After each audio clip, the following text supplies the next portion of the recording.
Hey, I'm Mickey Tasmay, Head of Audience Development at Money 2020, coming to you live from Riyadh in Saudi Arabia. Today you're watching Satan Stock.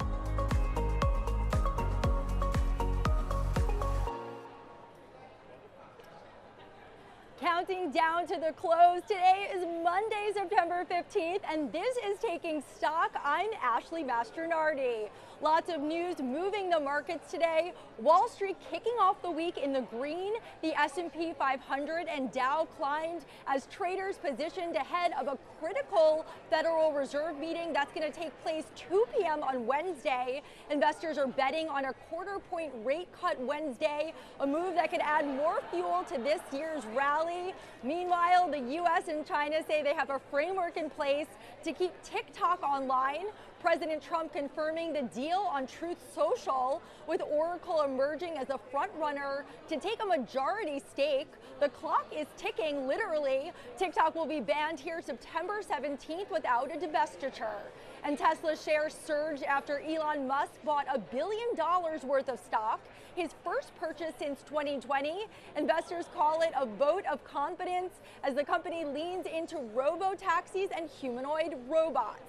Today on Taking Stock, we catch up with the Einstein of Wall Street, Peter Tuchman of TradeMoss, and Wondercraft's Oscar Sarander. Plus, we're going to highlight Objective Zero's crucial mission, FinTech TVs. We are getting ready for that opening bell. Time now for the bell. Union Pacific Railroad is doing the honors for the close. They are here to celebrate their 155th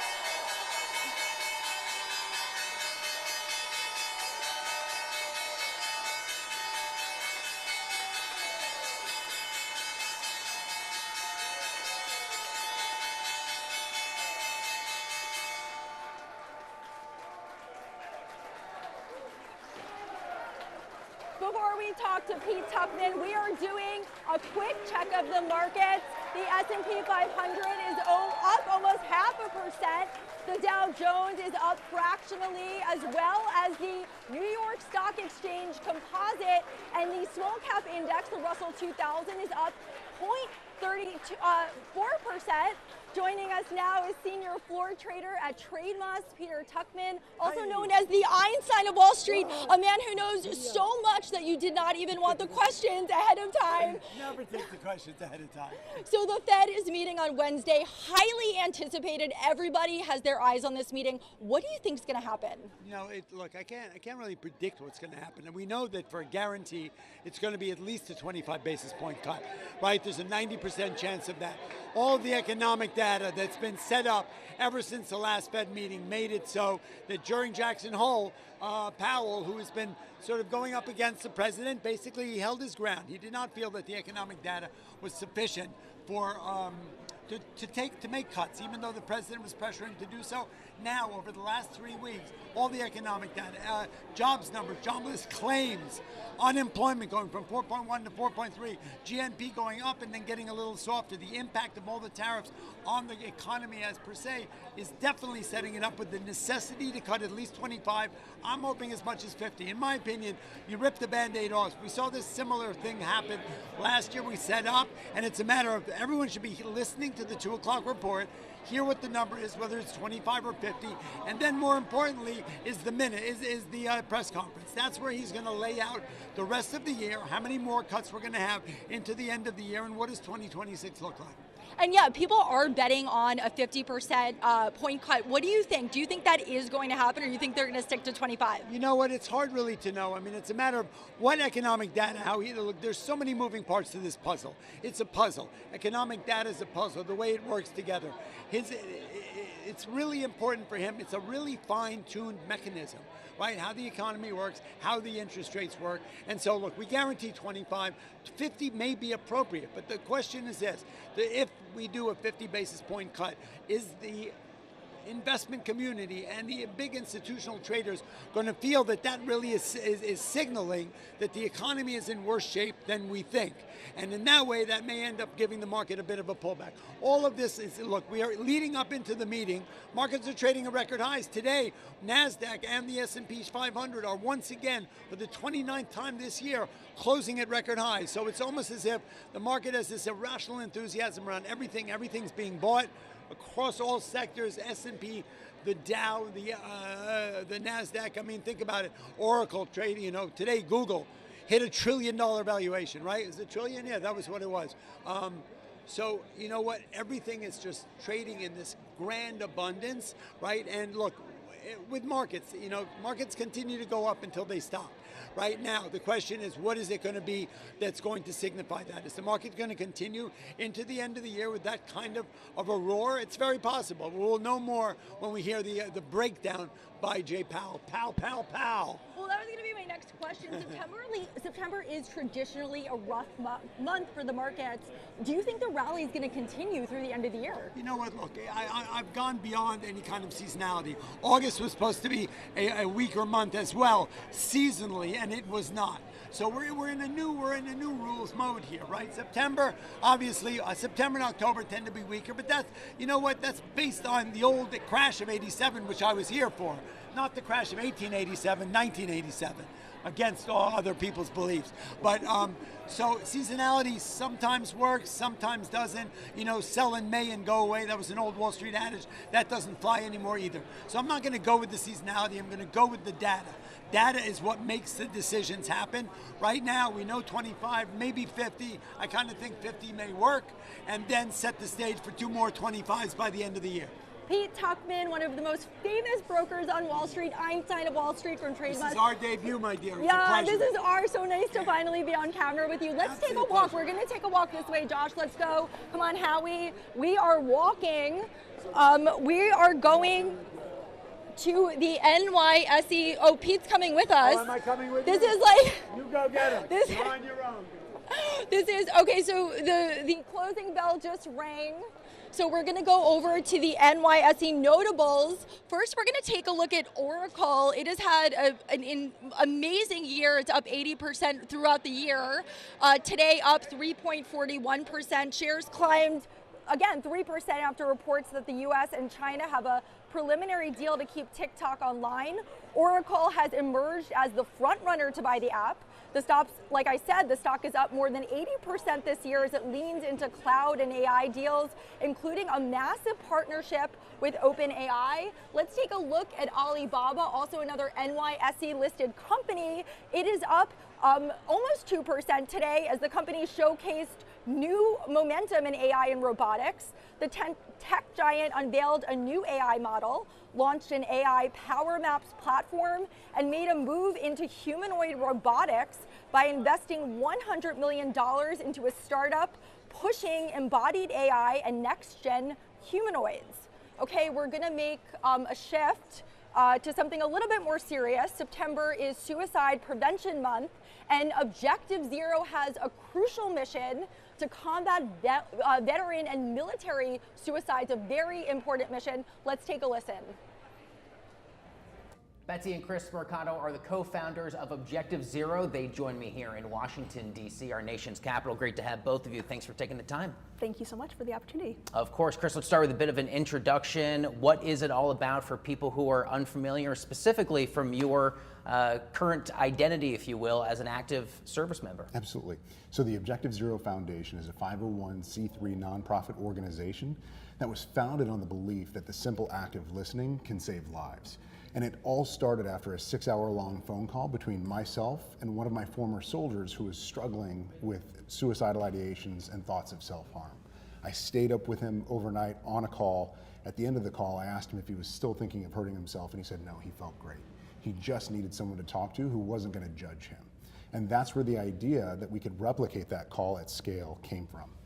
So what does this look like in terms of actual operation day to day, Betsy? So now we have supported over 27 service members, veterans, family members, and caregivers by providing access to volunteer on-demand peer support through text, voice, and video chat. and also access to wellness tools, training, and resources as an upstream approach to suicide prevention. That's amazing. Tell me a bit more about what this looks like from the user experience of the person maybe engaging with the platform for the first time. So when someone downloads the Objective Zero app, they can fill out a profile. They can share as much or as little information as they want to. They can remain anonymous if they choose to. And from that, they can connect to peers. And that's based on shared experiences. Your gender, your branch of service, where you've deployed to, the places that you've lived and the units you've served in. For military spouses, can connect to military spouses and caregivers. We've learned that there's this shortcut to trust when you're able to connect with someone that's been where you've been, seen what you've seen, and done what you've done. It's really amazing to see the connections built through technology. Yeah, Chris, without a doubt, you understand that connection better than anyone when you talk about having a one-on-one conversation with someone who has seen what you've seen, has been where you've been. What more about that experience do you think more Americans should pay attention to and be aware of? Well, it's interesting you asked that because before 9/11, the rates of suicide in the military community were on par with those of the civilian community. But after 9/11, the rates of suicide in the military community skyrocketed. And so we wanted to understand more why is this happening inside of our community? What's increasing that rate of suicide and self-harm inside of the military? And we understood that we couldn't confuse activity with progress and that we needed to move from awareness into action. And having lived it myself, I was able to instantly connect with my former service member, my former squad leader, and understood that we could replicate that and to help others that were in need. Yeah. How do you go from ideating this as incredible an idea as it is and actually making it a reality? I feel like so many people have an idea for any type of app or platform and wouldn't even know where to begin to make it to fruition and to really bring it to scale. Great question. We actually started with a Kickstarter campaign to build those initial funds. We raised, I think, $38,000 over the course of a month and really got it started to create a beta product and have this pilot. And so many others have seen how amazing technology can be. It's something a little bit different than what other organizations are doing. And so a lot of trial and error, a lot of amazing people that are supporting us, from friends and family to complete strangers to businesses and grantees that really have allowed us to achieve what we're doing today. I just wanted to build on something that Betsy said. I think that you really keyed in on something really important there, which is, the impact radius of a good idea is amplified by great people. Humans are way more important than hardware, and although technology is central to what we're doing, really at its heart, it's about facilitating connections between people, and we use technology as that platform to establish those connections between people. And so initially when we co-founded the Objective Zero Foundation, we had a great idea, but that great idea, to your point, was amplified by the people that we surrounded ourselves with and helped us take that idea from a simple idea into a reality.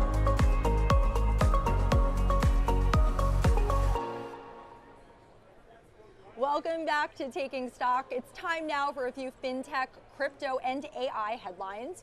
Bitcoin is down fractionally today, just over $115,000 after a 5% weekly gain. Ether, meanwhile, is down 2.5%, just below 4,500, as traders take profits ahead of Wednesday's Fed decision. Next up, Bitmine Immersion, the Ethereum treasury company, chaired by Tom Lee, has surged past $10 billion in total holdings after adding more than 82,000 Ether last week. Finally, crypto funds pulled in $3.3 billion of inflows last week, pushing total assets under management to nearly $240 billion. Yes, that's billion. Bitcoin led the rebound, while Ethereum and Solana also posted strong inflows. Okay, so thanks so much, Josh. So now we have an interview. So joining me is Oscar Sarander. He is the co-founder of Wondercraft. It is an AI platform for content creators and editing. So welcome to the show. Can you tell me, what service does your platform provide? Who are your customers? Thank you so much for having me, Ashley. Wondercraft is a content creation and editing platform. So what we do is we help entrepreneurs, creators, founders, marketers to create richer storytelling in audio and video, something that is so needed today to be able to be out there and be relevant as a company and as a brand. And we do that in a platform that doesn't, force you to learn advanced tools or anything. You can actually just use normal language to create the stories that you want to tell. through an AI agent called Wanda. And it's something that we now have customers in over 110 countries around the world, working with large corporations as well as a lot of small marketers, small businesses that really need to be out there with their stories. What are some of the cool features? Like, what can users get from this AI?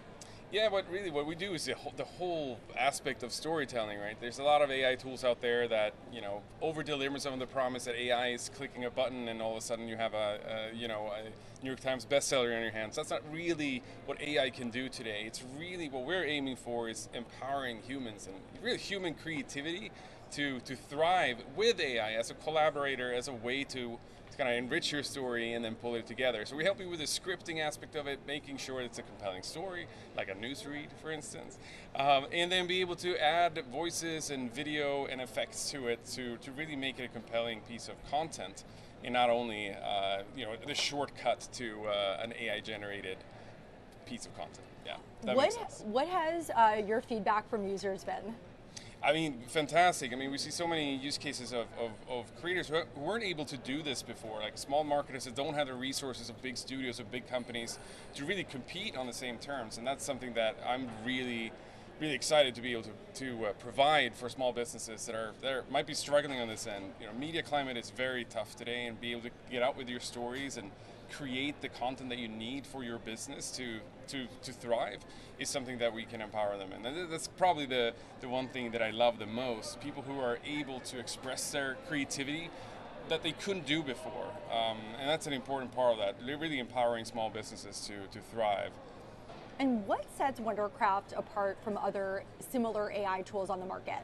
Yeah, so what we do is storytelling is something that you can't really do just putting together videos and audio. It really comes down to that human taste of what is a good, compelling story that makes people stick around and actually consume it. And that's really what we do. We help people craft the full piece of story, the narrative arc, and then putting the videos and the audio into that to make it really come alive. And that's something that you can't really do in other platforms that do bits and pieces of that. So we're really building this next generation storytelling platform for anyone to use. All right, thank you, Oscar Sarander, co-founder of Wondercraft. Thank you so much for joining us on Taking Stock Live. Thanks, Ashley. Thanks for having me. Coming up, the latest on startups raises rounds, plus hear from the Money 2020 team who's celebrating their event launch in Riyadh.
Money 2020 Middle East from Riyadh is brought to you by GFT, Ethos DeFi, and Avrio.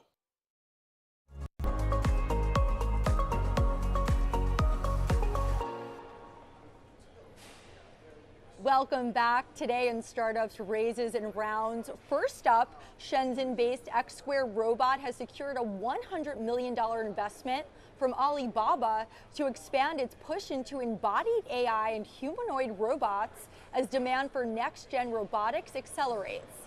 Next, shifting from supercars to national security, Divergent Technologies just raised $290 million at a $2.3 billion valuation to scale 3D printed missile airframes. Finally, Mark Vision, an AI startup that fights counterfeiting and brand abuse, has raised $48 million in a Series B round of funding that brings their total funding to $90 million. Earlier today, FinTech TV's Vince Molinari sat down with CFTC Chair Carolyn Pham. Take a listen. Chair Pham, so good to have you with us today. CFTC moving and shaking from the U.S. all the way to Riyadh, Saudi Arabia. Thank you for joining us today. Thank you, Vince. It's so great to be back on the show. Well, always our pleasure. And I know we have a short sprint here today. That's my segue lead in. I want to jump right in. Tell us what you're implementing around the President's Working Group on Digital Assets. You started off here in August with the crypto sprint. Share with us what's going on and what the agenda is, please. I'd be so happy to, Vince. Well, again, if you might remember the last time I was on the show, I was talking about how the administration was getting ready to unveil its crypto roadmap. We've done that, and now we're delivering on the promise to make America the crypto capital of the world. That's why I'm here in Riyadh, because here in the Middle East, you have so many investors. There are so many asset allocators that are here looking to deploy those assets, looking to deploy that capital. And, you know, what we are saying in this administration is that America is back. We are back. We are ready. We have the regulatory clarity. We want to welcome back innovators and entrepreneurs and investors to invest, hire, and build in America. So key to that, of course, is having regulatory clarity for digital asset market structure. That's why I've been so pleased to partner with SEC Chairman Paul Atkins, who I've known for 15 years, and we're delivering on this promise with the SEC's Project Crypto and with the CFTC's Crypto Sprint. The turf war is over. You heard it here. And with the CFTC's Crypto Sprint, we first announced that we were doing a consultation on listed spot crypto that's to be traded on exchanges. And then just recently, the SEC and the CFTC, Chairman Atkins and I released a joint statement signaling that we're going to be working closely together. We're looking together at having a collaborative environment where we are partners, and we're going to be hosting an upcoming roundtable on September 29th on regulatory harmonization. So it is truly a new day here in the United States. It's a new day for the SEC and the CFTC. So what we think is so important in order to implement the directive in the crypto report that says to bring crypto inside existing regulatory perimeter onto our registered futures exchanges, onto our registered securities exchanges, because they have been proven for almost 100 years to be unparalleled in the depth of liquidity, market efficiency, and investor protection. What better place to start trading crypto in the United States at the federal level? And I have to huge shout out to you, the CFTC, of course, Chair Atkins and the SEC, for this embracing collaboration, really that desperate need that market practitioners have been asking for, both on TradFi and DeFi, for regulatory clarity. And I think that regulatory clarity that you're spearheading is really going to open the floodgates, if you will, for the innovation, the activation, and everything that should be happening and should have been happening here in the United States as you continue to advance the United States to the crypto capital of the world. So thank you and the CFTC and the entire teams for moving this sprint forward. Yes, and that's why we're moving into this too, right? So not only are we saying that America is back, and we're welcoming everybody to come here to invest, hire, and build. But there are U.S. firms that had to go offshore because there was just no regulatory clarity here in the United States. As a matter of fact, it was regulation by enforcement. It was lawfare. And so we want those U.S. firms to come back home. That's one of the things that's so important about why I've issued an advisory to recognize our existing framework for non-U.S. exchanges since the 1990s. We call those foreign boards of trade. And it's a way for them to be recognized for being highly regulated home countries, but at the same time having a safe pathway to register with the CFTC and have access to U.S. market participants. I always think it's much faster to start with what you've got than to try to do something completely new. And so that's why we started with this tried and true framework from the 1990s for those non-U.S. exchanges, so that U.S. firms that want to come home can come home now.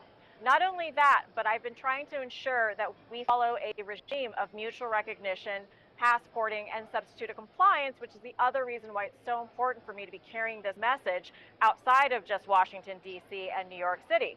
And so here, I'm wanting to find a way to potentially explore looking at other jurisdictions that have implemented crypto asset specific regulations. For example, the EU's MiCA. Is there a way for the SEC to recognize that robust regulation, which has got strict requirements around market conduct, custody, segregation of assets, conflicts of interest?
Hey Ashley, today has been a jam-packed day one here at Money 2020 Middle East. We are so excited to be coming to the region, and what a show we have had so far. 40,000 people, 451 brands, over almost 1,000 investors and 150 startups from across the region. Today did not disappoint. One of the key themes across today has really been all about collaboration and partnerships, which is so true to the Money 2020 brand, and wow, have we seen that here. I had the honor of hosting a great session today with the Secretary General of the DCO doing some amazing work. We also had the acting chairman of the CFTC, and then of course, Nigeria's Minister for State of Finance. The message was clear. It is all around how regulation keeps up with technology, the importance of infrastructure, removing fragmentation, and really about fintech, working with regulators, the combination of public and private. It has been very, very exciting so far. And of course, we had a huge announcement today as well. Google announced that they're coming into the region. Google Pay is coming and launching in Saudi Arabia. And not to be left out, Alipay has announced that they've made an agreement to enable Alipay into Saudi Arabia starting in 2026. So if this is day one, we can only imagine what day two has in store.